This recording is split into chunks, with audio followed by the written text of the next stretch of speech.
Ezekiel chapter 38. And the word of the Lord came unto me, saying, Son of man, set thy face against Gog, the land of Magog, the chief prince of Meshech and Tubal, and prophesy against him. And say, Thus saith the Lord God, Behold, I am against thee, O Gog, the chief prince of Meshech and Tubal. And I will turn thee back, and put hooks into thy jaws.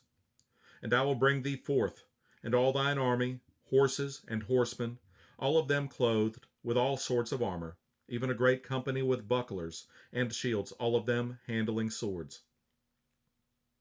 Persia, Ethiopia, and Libya with them, all of them with shield and helmet. Gomer and all his bands, the house of Togarmah of the north quarters and all his bands, and many people with thee. Be thou prepared, and prepare for thyself, thou and all thy company that are assembled unto thee, and be thou a guard unto them. After many days thou shalt be visited.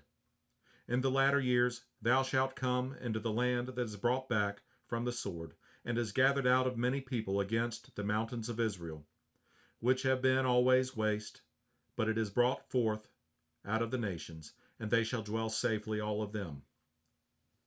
Thou shalt ascend and come like a storm. Thou shalt be like a cloud to cover the land, thou and all thy bands, and many people with thee. Thus saith the Lord God, It shall also come to pass, that at the same time shall things come into thy mind, and thou shalt think an evil thought. And thou shalt say, I will go up to the land of unwalled villages. I will go to them that are at rest, that dwell safely, all of them dwelling without walls, and having neither bars nor gates. To take a spoil, and to take a prey, to turn thine hand upon the desolate places that are now inhabited, and upon the people that are gathered out of the nations, which have gotten cattle and goods, that dwell in the midst of the land. Sheba and Dedan, and the merchants of Tarshish, with all the young lions thereof, shall say unto thee, Art thou come to take a spoil? Hast thou gathered thy company to take a prey, to carry away silver and gold, to take away cattle and goods, to take a great spoil?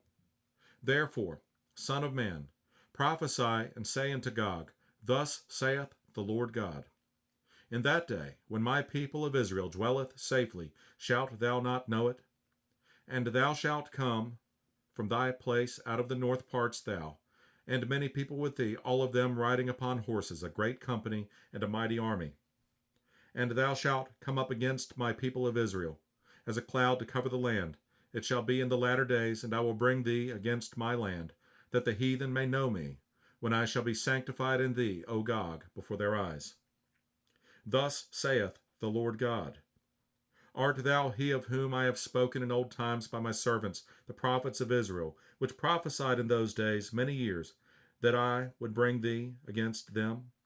And it shall come to pass at the same time, when Gog shall come against the land of Israel, saith the Lord God, that my fury shall come up in my face, for in my jealousy and in the fire of my wrath have I spoken. Surely in that day there shall be a great shaking in the land of Israel, so that the fishes of the sea, and the fowls of the heaven, and the beasts of the field, and all creeping things that creep upon the earth, and all the men that are upon the face of the earth, shall shake at my presence, and the mountains shall be thrown down, and the steep places shall fall, and every wall shall fall to the ground. And I will call for a sword against him throughout all my mountains, saith the Lord God. Every man's sword shall be against his brother. And I will plead against him with pestilence and with blood, and I will rain upon him, and upon his bands, and upon the many people that are with him, an overflowing rain and great hailstones, fire and brimstone. Thus will I magnify myself, and sanctify myself, and I will be known in the eyes of many nations, and they shall know that I am the Lord.